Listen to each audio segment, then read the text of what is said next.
Welcome to Faithful Fridays, a podcast for women who are seeking God and want to grow in obedience to His Word. I'm your host, Bobbie Olivera, and this is the place where pleasing God is the goal, no matter where you're at in life. Welcome back to another episode of Faithful Fridays. I'm so happy to be here today.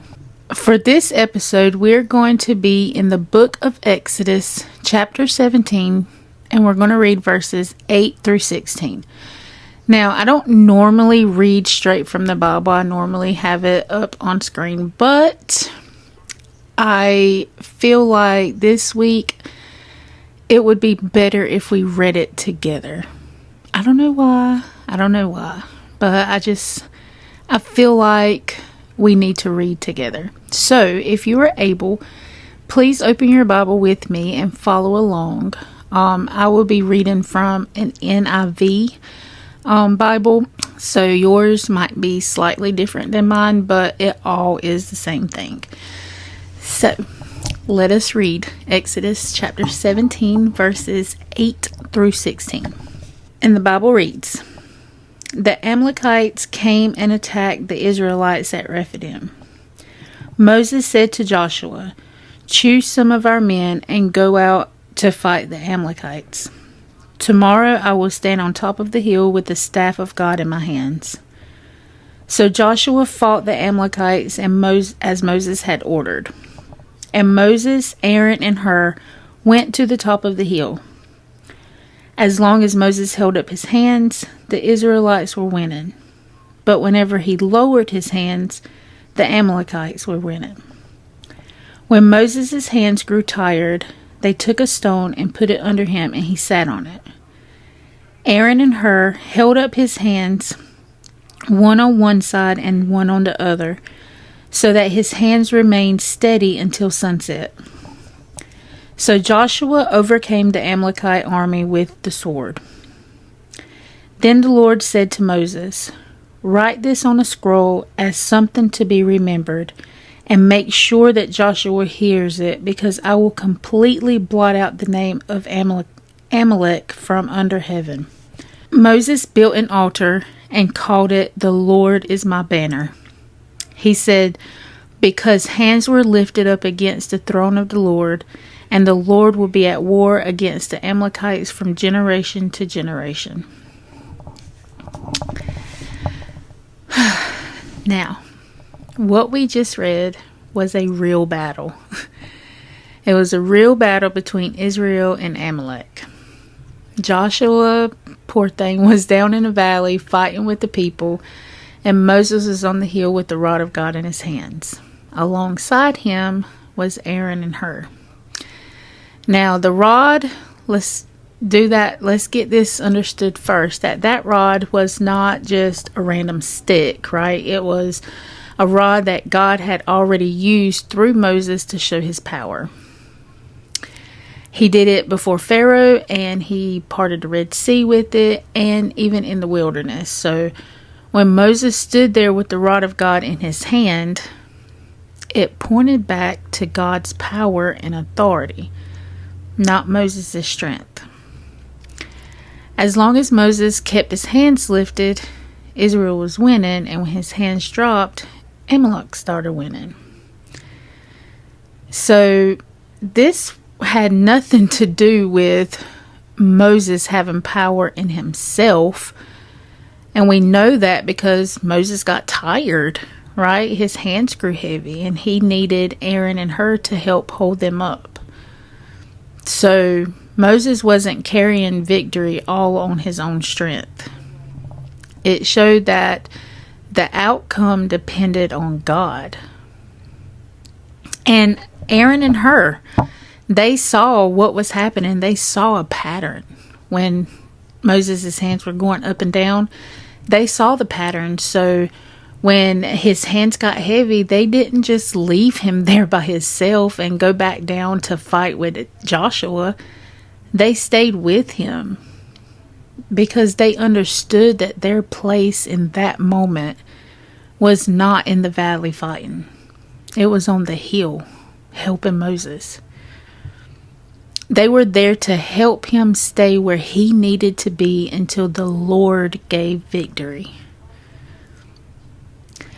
Now, I don't mean to pull Jehovah Jireh too heavy in this episode, but I can't help but to see it here in this battle, because God provided what was needed so Moses could stay in that position.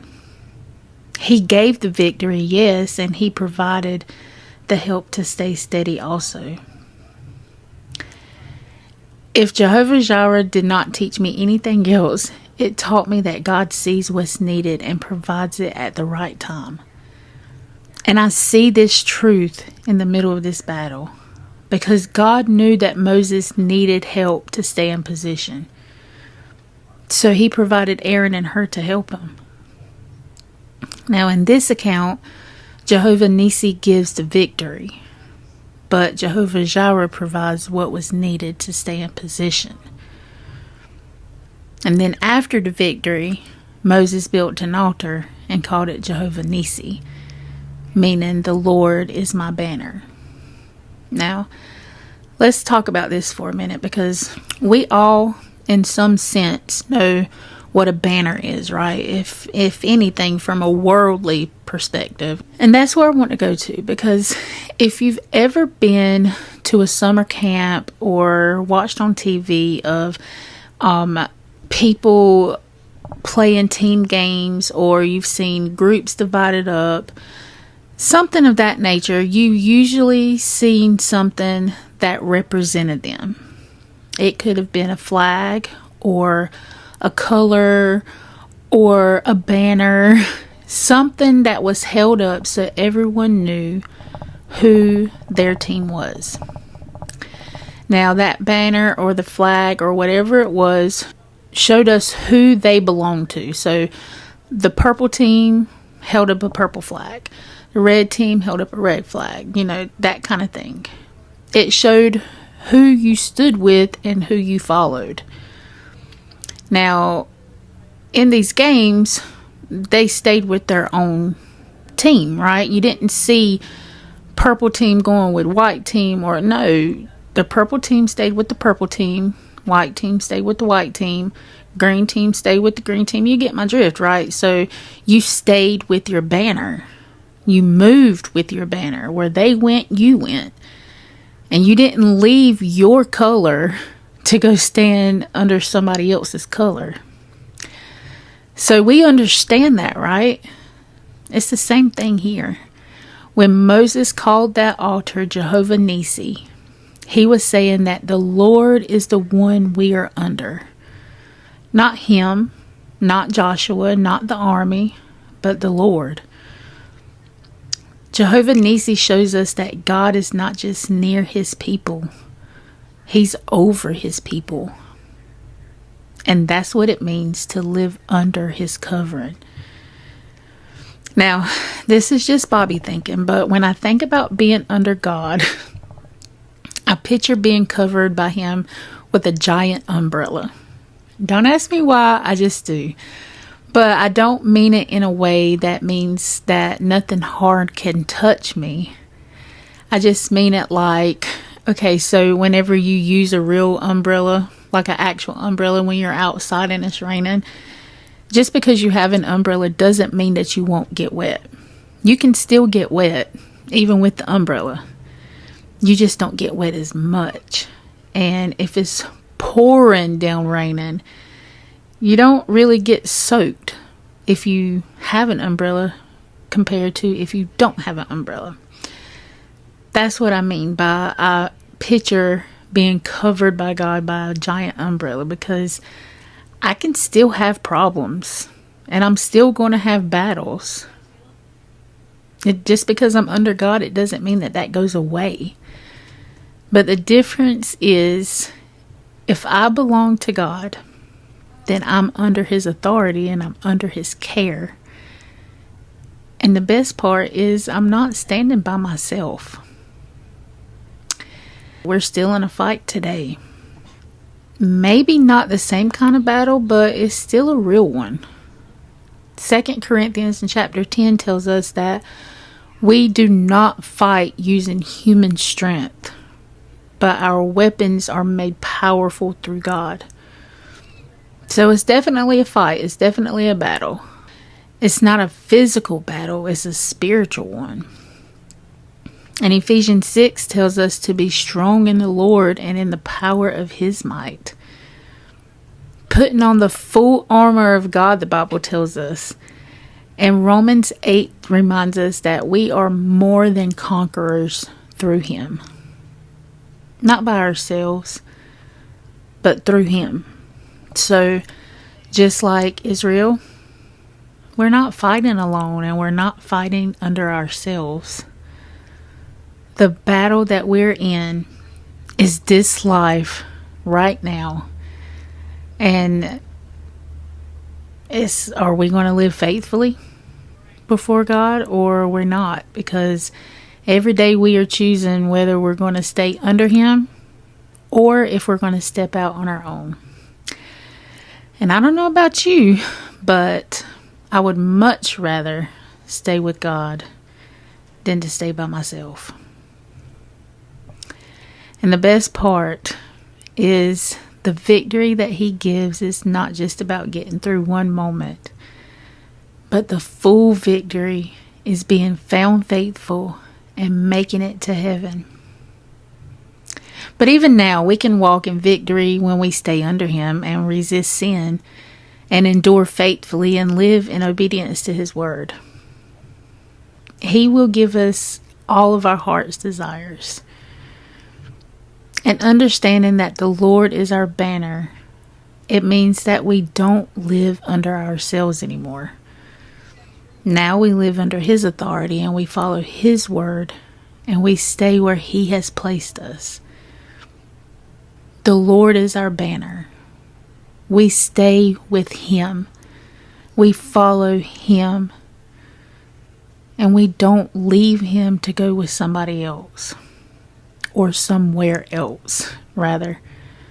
I'm going to close and leave you with this question to think on. Are you truly living under God? Or are you still living under yourself? Because there is a difference. Either you're doing what God tells you to do, and you're living how He tells you to live, or you're doing what you want to do, no matter what He says. And you're living how you want to live, because that's what makes you happy. Now, that is a deep question. I know it is. I absolutely know. But it's a true question. It is a true question, because if we want to be pleasing to God, we can't do what we want to do all the time. To be pleasing to God, we have to be living under Him and doing as He says all the time. That is all that I have for today. But thank you for sitting with me. Lord willing, I'll be back faithfully next Friday with Jehovah Sabaoth. I don't really know how to pronounce these names, most of them. But next week we'll be back with the Lord of Hosts.